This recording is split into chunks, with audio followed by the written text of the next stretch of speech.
நான் எப்போ பார்த்தாலும் ஓடிக்கிட்டே இருக்கேன்.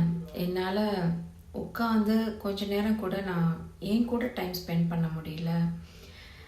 எனக்கு என்ன தாட்ஸ் ஓடிட்டுருக்குன்னு எமோஷன்ஸ் இருக்குது, எனக்கு எதுவுமே பார்க்க முடியல, ரொம்ப பிஸியாகவே ஸ்கெடியூல் இருக்குது அப்படின்னா உங்களுக்கு ஒரு ஆப்பர்ச்சுனிட்டி இது. 25th நவம்பர் 11 o'clock நான் ஒரு குட்டி மெடிடேஷன் பண்ணுறேன்.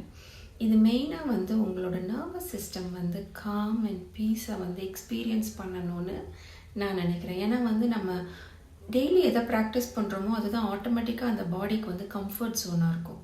ஸோ நம்ம டெய்லி ஸ்ட்ரெஸ் ப்ராக்டிஸ் பண்ணிகிட்ருக்கோம்னா ஸ்ட்ரெஸ் தான் கம்ஃபர்ட் ஜோன்லேயே இருக்கும்.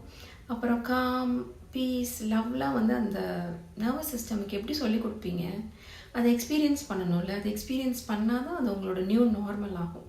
நம்ம எப்போவுமே அந்த பழைய ரொட்டீன்ஸ்லேயே ஓடிக்கிட்டே இருக்கும் போது எந்த சேஞ்சும் வராது. நம்ம ட்ரான்ஸ்ஃபார்ம் ஆகணும், நான் நிறைய பீஸ் அண்ட் காம்ஃபுல்லாக இருக்கணும், நான் நிறைய லவ்வோடு இருக்கணும், நிறைய விஷயங்கள் மேனிஃபெஸ்ட் பண்ணணும், லைஃப்பில் நான் அடுத்த ஸ்டேஜுக்கு போகணும், பெட்டர் கேரியர் ஆகட்டும், இல்லைன்னா சில ரிலேஷன்ஷிப்ஸ் எனக்கு இம்ப்ரூவ் ஆகணும், அந்த ரிலேஷன்ஷிப் கூட நான் வந்து நல்ல ஒரு கார்டியலாக இருக்கணும், எனக்கு நிறைய கனெக்ஷன்ஸ் வேணும், நிறைய ஃப்ரெண்ட்ஸ் வேணும், நான் நிறைய சிரிக்கணும். இது எல்லாருக்கும் இருக்கிற ஆசை தானே. ஸோ இந்த மாதிரி உங்களுக்கு இருக்குன்னா அதுக்கு நீங்கள் என்ன ஸ்டெப்ஸ் எடுக்கிறீங்க? அதை டெய்லி எடுக்கணும். அப்படின்னா தானே அந்த சேஞ்ச் வரும்.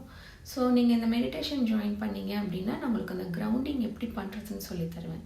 எப்படி உங்கள் நர்வஸ் சிஸ்டம் வந்து அந்த ஒரு ஸ்ட்ரெஸ்ஸில் இருந்து எப்படி காம் ஆகுதுன்னு உங்களால் ஃபீல் பண்ண முடியும், எக்ஸ்பீரியன்ஸ் பண்ண முடியும். நீங்கள் எக்ஸ்பீரியன்ஸ் பண்ணும் போது அந்த ஷிஃப்ட் வரும். அப்போ தான் உங்கள் கான்ஷியஸ் மைண்டுக்கு தெரியும், ஓ நம்ம இவ்வளோ நாள் ரொம்ப ஸ்ட்ரெஸ்ஸில் இருந்திருக்கோமோ, இப்போ தான் நம்ம அந்த காம் எக்ஸ்பீரியன்ஸ் பண்ணுறோமோ அப்படிங்கிற அளவுக்கு உங்களுக்கு அந்த எனர்ஜி ஷிஃப்ட் தெரியும், அந்த எமோஷ்னல் ஷிஃப்ட் தெரியும். அது தெரியும் போது தான் உங்களால் வந்து அந்த புது நார்மலாக உங்களால் ப்ராக்டிஸ் பண்ண முடியும். ஸோ கண்டிப்பாக ஜாயின் பண்ணுங்கள். இது ரொம்ப பெரிய காஸ்ட்லியான மெடிடேஷன்லாம் இல்லை, 1 தான். ஸோ ஒரு 1 hour இருக்கும். பட் நான் உங்கள்கிட்ட நிறைய பேசுவேன் ஃபஸ்ட்டு.